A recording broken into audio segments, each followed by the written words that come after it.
We don't necessarily think of biodiversity in local areas, but it is important. We have cycles everywhere.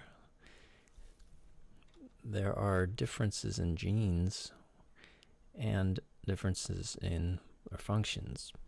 The differences in genes ensure that the function can be sustained because different varieties can perform the same function. These are some examples of local biodiversity, which we may not think about. We sometimes think of certain animals as pests, but these animals serve us in ways we don't always know.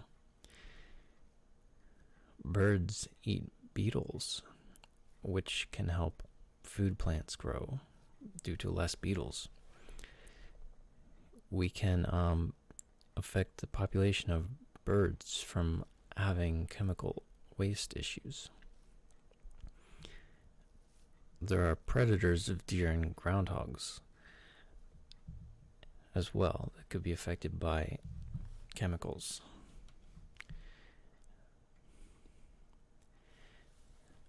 These are some examples of the animals that we might think of as pests from time to time.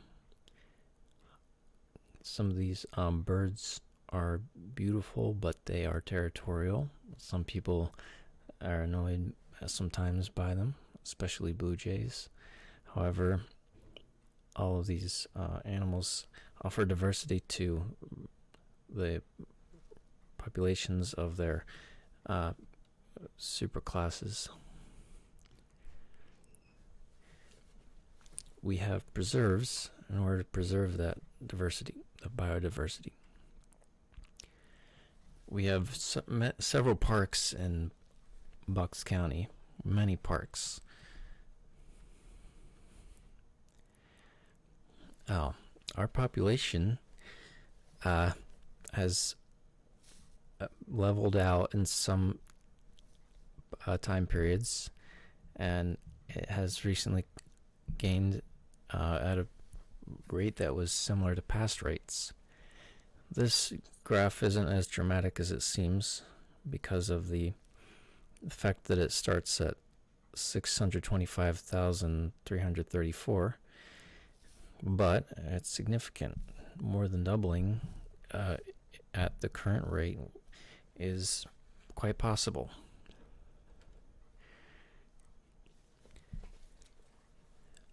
Now, we fragment ecosystems or destroy biomes sometimes.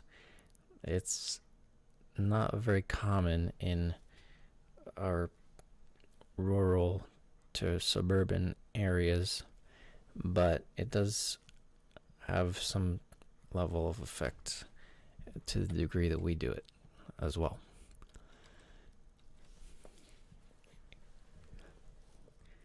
Here is a map that I marked up using information that I learned. You can see degradation when the overall quality of land is less usable to natural functions and creatures.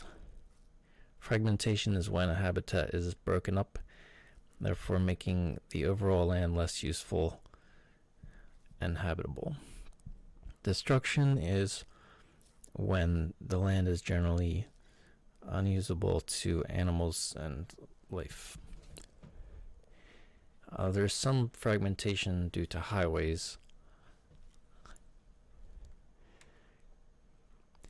Weiss Markets is a good example of how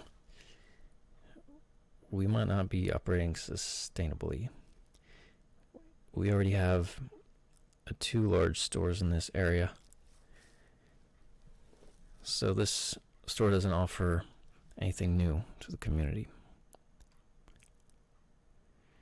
Now, what good things do we provide? Here are examples of useful resources. We provide aerobics, dance, billiards, educational events, holiday events, and other scheduled community activities. Anything that gets us more involved in our local community can offer more oversight and accountability. We have recycling events, which are great for disposing of larger items which you would sometimes have to pay to get rid of,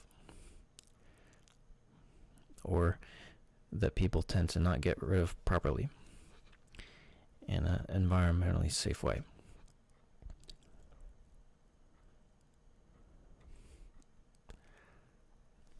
Here's an example of a really good idea to make use of land that was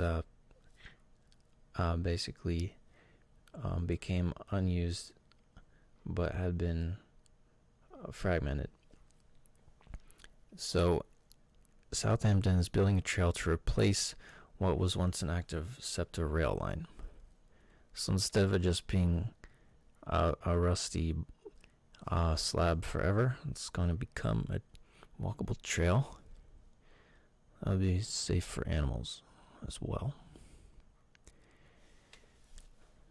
The principle that often affects the decisions is not in my backyard, NIMBY.